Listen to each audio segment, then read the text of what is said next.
നമസ്കാരം. Village news web ടിവിയിലേക്ക് ഏവർക്കും സ്വാഗതം. സ്ഥാനാർത്ഥി നിർണയവുമായി ബന്ധപ്പെട്ട് CPM ജില്ലാ സെക്രട്ടേറിയറ്റ് കൂടിക്കൊണ്ടിരിക്കുകയാണ്. ചില ജില്ലകളിൽ നിന്നുള്ള ലിസ്റ്റുകൾ സംസ്ഥാന നേതൃത്വത്തിന് ലഭിച്ചു കഴിഞ്ഞിരിക്കുന്നു. ഇന്ന് CPM PV കൂടുകയാണ്. കേന്ദ്ര നേതൃത്വത്തിൽ നിന്നുള്ള ആരൊക്കെ മത്സരിക്കണമെന്ന കാര്യത്തിലുള്ള തീരുമാനം അവിടെയാണ് എടുക്കുക. കേരളത്തിൽ നിന്ന് PVയിലുള്ളത് 4 പേരാണ്. ജനറൽ സെക്രട്ടറി MA ബേബി, മുഖ്യമന്ത്രി പിണറായി വിജയൻ, സംസ്ഥാന secretary MV Govindan, A Vijayaraghavan എന്നിവരാണവർ. ഇതിൽ MA ബേബിയും MV ഗോവിന്ദനും സെക്രട്ടറിമാരായതിനാൽ മത്സരത്തിന് ഉണ്ടാകില്ല. മുഖ്യമന്ത്രി പിണറായി വിജയൻ എന്തൊക്കെയാണെങ്കിലും മത്സര ചിത്രത്തിൽ ഉണ്ടാകും. A വിജയരാഘവൻ മത്സരിക്കണമെന്ന തീരുമാനത്തിൽ നിർണായക തീരുമാനം മാത്രമായിരിക്കും ഇന്ന് സ്വീകരിക്കുക. എന്താണെങ്കിലും അത് നിർണായക തീരുമാനമായിരിക്കും. നാളെ CPM സംസ്ഥാന സെക്രട്ടേറിയറ്റ് ഉണ്ട്. അപ്പോഴേക്കും ജില്ലാ സെക്രട്ടേറിയറ്റുകൾ സ്ഥാനാർത്ഥി തീരുമാനങ്ങൾ എടുത്ത് സംസ്ഥാന നേതൃത്വത്തെ അറിയിക്കും.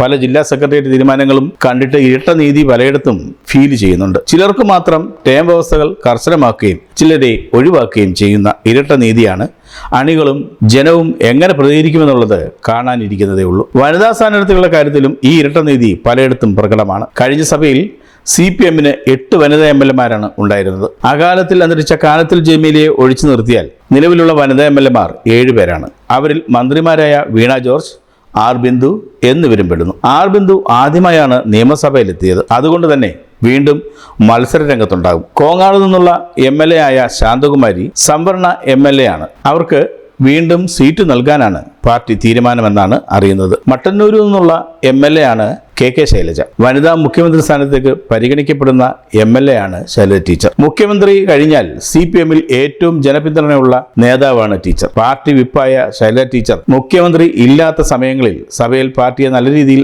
നയിക്കുകയും ചെയ്തിട്ടുള്ളത് ഏറെ ശ്രദ്ധേയമായിരുന്നു. KK ശൈലജ വീണ്ടും മത്സരിക്കുകയും പിണറായി വിജയന് 3ാം ടൈം അധികാരത്തിലെത്താൻ കഴിയുകയും ചെയ്താൽ മന്ത്രിയാകുമെന്നാണ് എല്ലാവരും കരുതിയിരുന്നത്. എന്നാൽ കണ്ണൂർ ജില്ലാ സെക്രട്ടേറിയറ്റ് നൽകിയിരിക്കുന്ന ലിസ്റ്റിൽ ശൈലജ ടീച്ചറിന്റെ പേരില്ല. ശൈലജ ടീച്ചർ 5 തവണ മത്സരിച്ചുകൊണ്ടാണ് ഒഴിവാക്കിയതെന്നാണ് ന്യായീകരണം. ഇതിൽ ചില ദുഷ്ചിന്തകൾ പലരും ദർശിക്കുന്നുണ്ട്. ആലപ്പുഴയിലെ അരൂരിൽ നിന്നുള്ള MLA ആണ് ദലീമ. ഇവർ 2 തവണ നിയമസഭയിൽ എത്തിയിട്ടുള്ളത് കൊണ്ട് ഇത്തവണ ഇവർക്ക് ആലപ്പുഴ ജില്ലാ സെക്രട്ടേറിയറ്റ് സീറ്റ് നൽകിയിട്ടില്ല.